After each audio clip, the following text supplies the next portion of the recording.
L'éducation psychique et l'éducation spirituelle. Jusqu'à présent, il n'a été question que de l'éducation qui peut être donnée à tout enfant naissant sur Terre et qui ne s'occupe que des facultés purement humaines.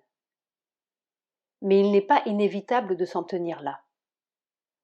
Tout être humain porte, caché au-dedans de lui, la possibilité d'une conscience supérieure qui dépasse les cadres de sa vie actuelle et le fait participer à une vie plus haute et plus vaste. En fait, chez tout être d'élite, c'est cette conscience qui gouverne sa vie et organise à la fois les circonstances de son existence et sa réaction individuelle à ces circonstances. Ce que la conscience mentale de l'homme ne sait pas et ne peut pas, cette conscience-là le sait et le fait. Elle est comme une lumière qui brille au centre de l'être et rayonne à travers les couches épaisses de la conscience extérieure. Certains ont une vague prescience de sa présence. Un grand nombre d'enfants sont soumis à son influence qui parfois se fait sentir très distinctement dans leurs actions spontanées et même dans leurs paroles. Malheureusement, comme le plus souvent les parents ne savent pas ce que c'est et ne comprennent pas ce qui se passe dans leur enfant, leur réaction à l'égard de ces phénomènes n'est pas bonne. Et toute leur éducation consiste à rendre l'enfant aussi inconscient que possible dans ce domaine pour concentrer toute son attention sur les choses extérieures, lui donnant ainsi l'habitude de les considérer comme les seules importantes.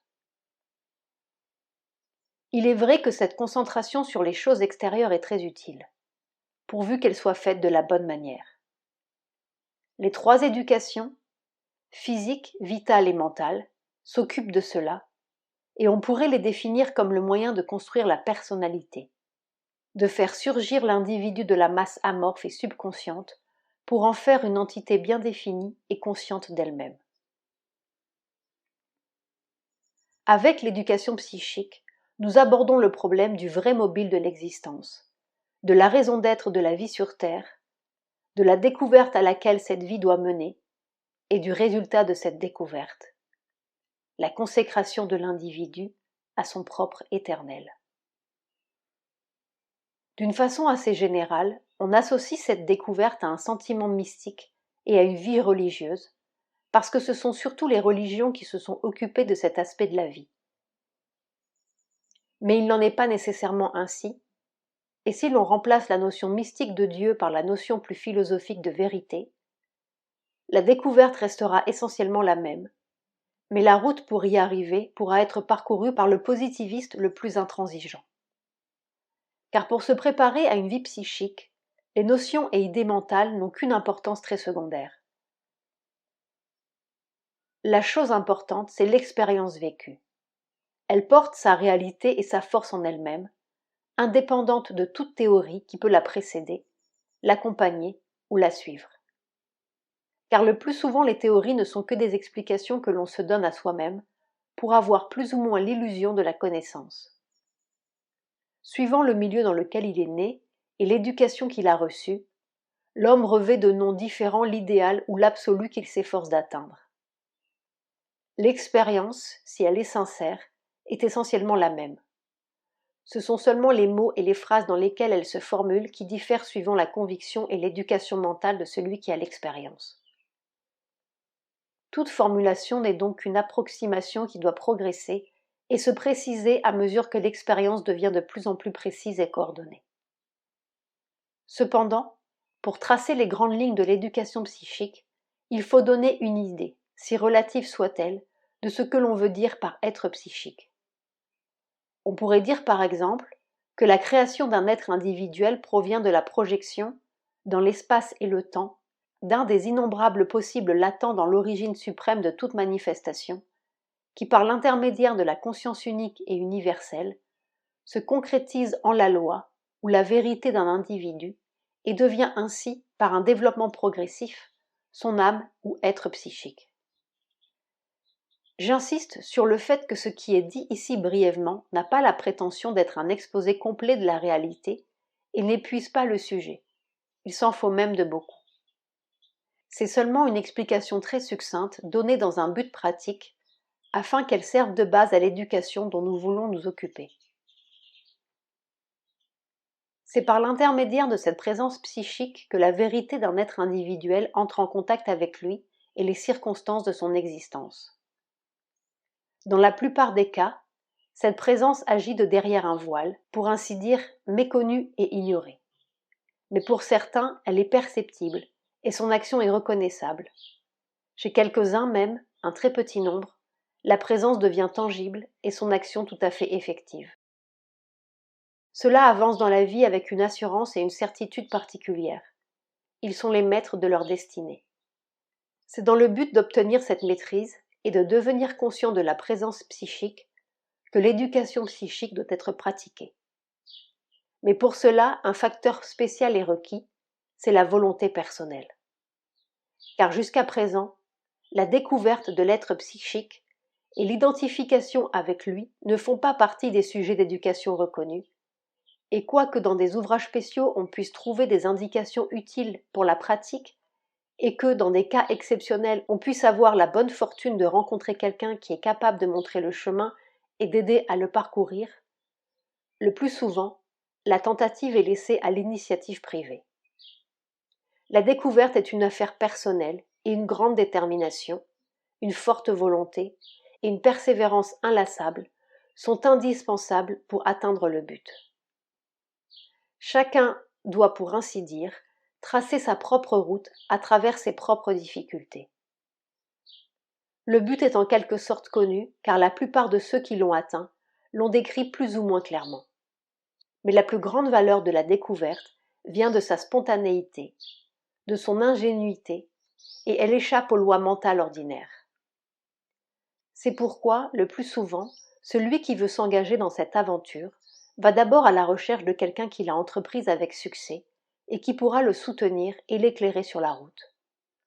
Pourtant, il est des voyageurs solitaires, et pour eux, quelques indications générales peuvent être utiles. Le point de départ est la recherche en soi de ce qui est indépendant du corps et des circonstances de la vie, de ce qui ne provient pas de la formation mentale que l'on a reçue, de la langue que l'on parle, des habitudes et des coutumes du milieu dans lequel on vit, du pays où l'on est né ou de l'époque à laquelle on appartient. Il faut trouver, dans les profondeurs de son être, ce qui porte en soi un sens d'universalité, d'expansion sans limite, de durée sans interruption. Alors on se décentralise, on se répand, on s'élargit, on commence à vivre en toutes choses et en tous les êtres. Les barrières qui séparent les individus les uns des autres tombent. On pense dans leurs pensées, on vibre dans leurs sensations, on sent dans leurs sentiments, on vit dans la vie du tout. Ce qui paraissait inerte soudain s'anime. Les pierres vibrent, les plantes sentent, veulent et souffrent. Les animaux parlent un langage plus ou moins muet mais clair et expressif. Tout s'anime d'une conscience merveilleuse qui n'a plus de temps ni de limite. Et ceci n'est qu'un aspect de la réalisation psychique. Il y en a d'autres, beaucoup d'autres. Tout contribue à vous faire sortir des barrières de votre égoïsme et des murs de votre personnalité extérieure, de l'impuissance de vos réactions et de l'incapacité de votre volonté. Mais ainsi que je l'ai déjà dit, pour en arriver là, le chemin est long et difficile, semé d'embûches et de problèmes à résoudre, qui exigent une détermination à toute épreuve. Cela ressemble à la marche de l'explorateur à travers la forêt vierge, en quête d'une terre inconnue, d'une grande découverte.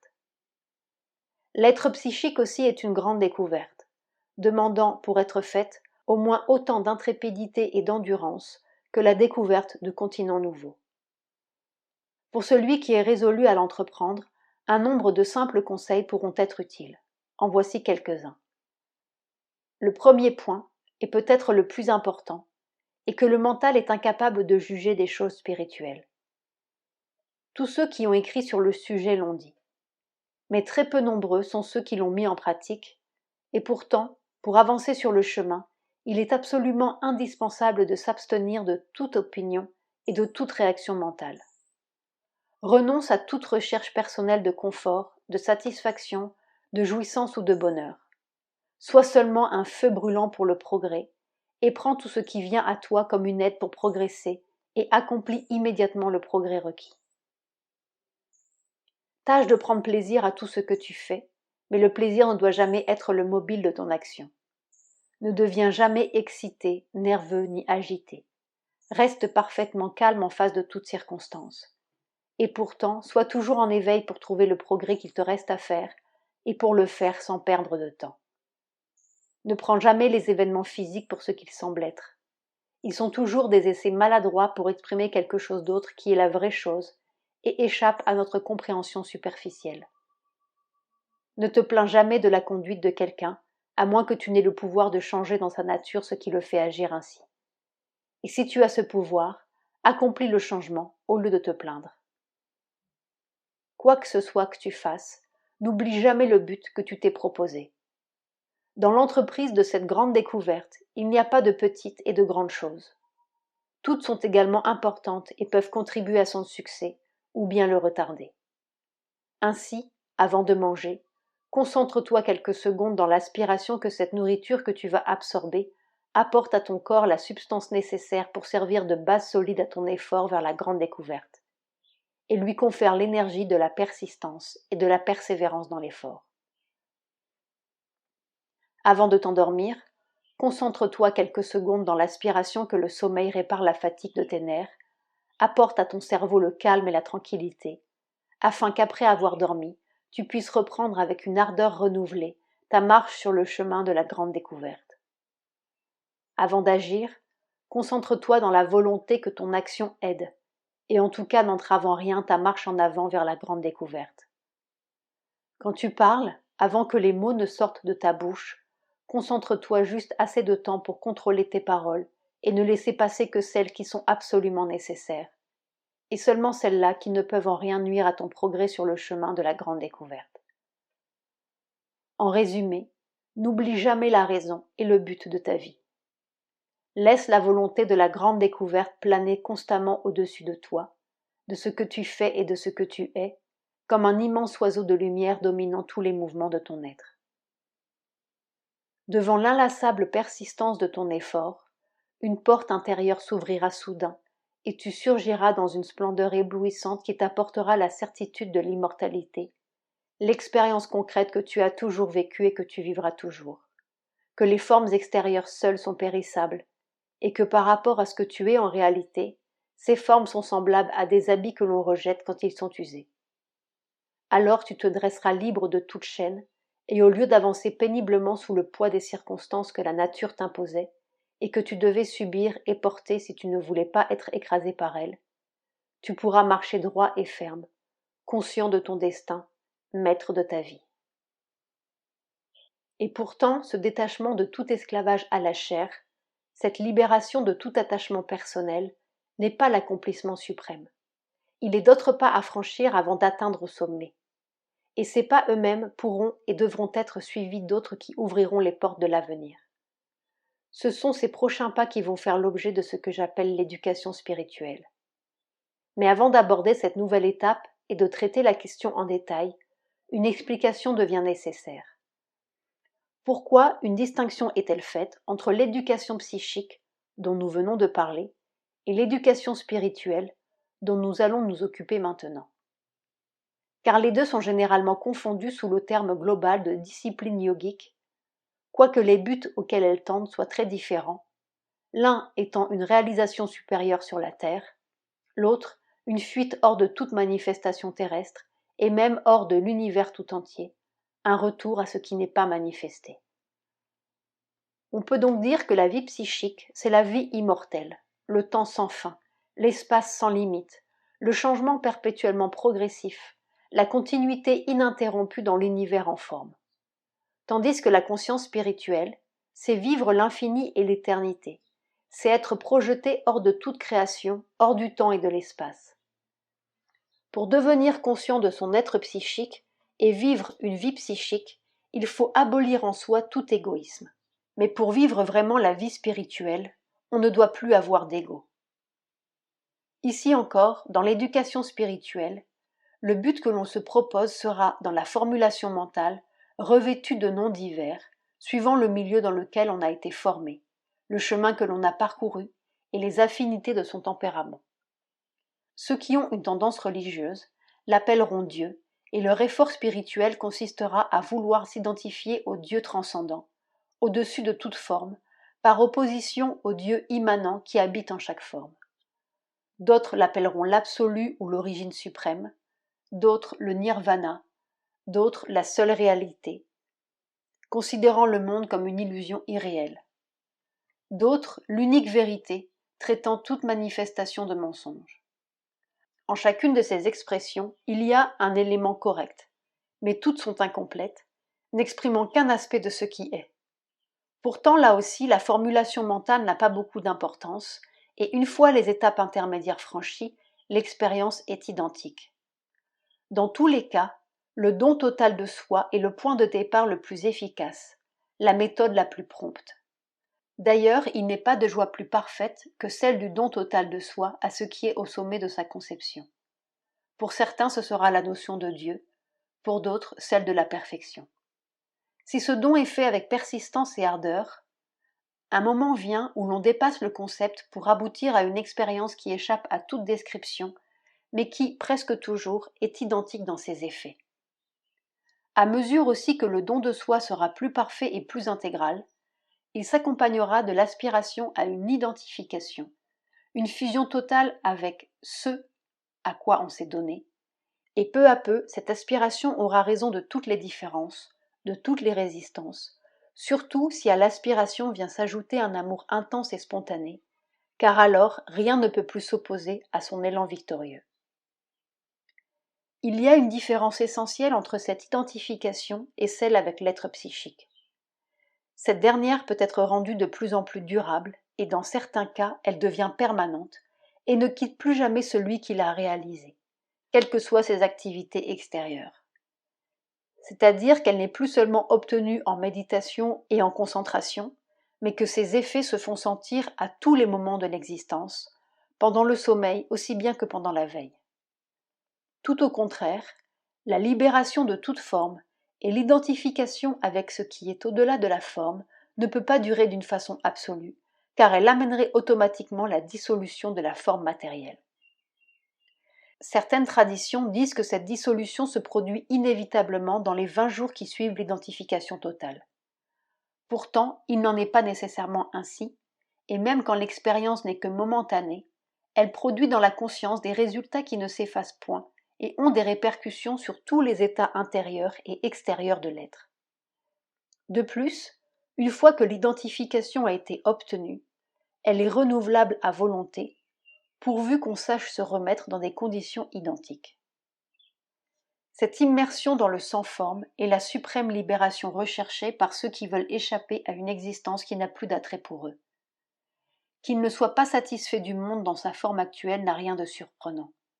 Mais une libération qui laisse le monde tel qu'il est, et qui n'affecte en rien les conditions de la vie dont souffrent les autres, ne peut contenter ceux qui se refusent à jouir d'un bienfait dont ils sont les seuls détenteurs, ou presque, et qui rêvent d'un monde plus digne des splendeurs qui se cachent derrière son apparent désordre et ses misères généralisées.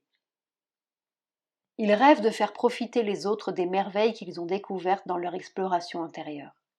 Et le moyen de le faire est à leur portée maintenant qu'ils ont atteint le sommet de l'ascension. De par-delà les frontières de la forme, une force nouvelle peut être évoquée, une puissance de conscience qui ne s'est pas encore exprimée et qui, par son apparition, pourra changer le cours des choses et faire naître un monde nouveau.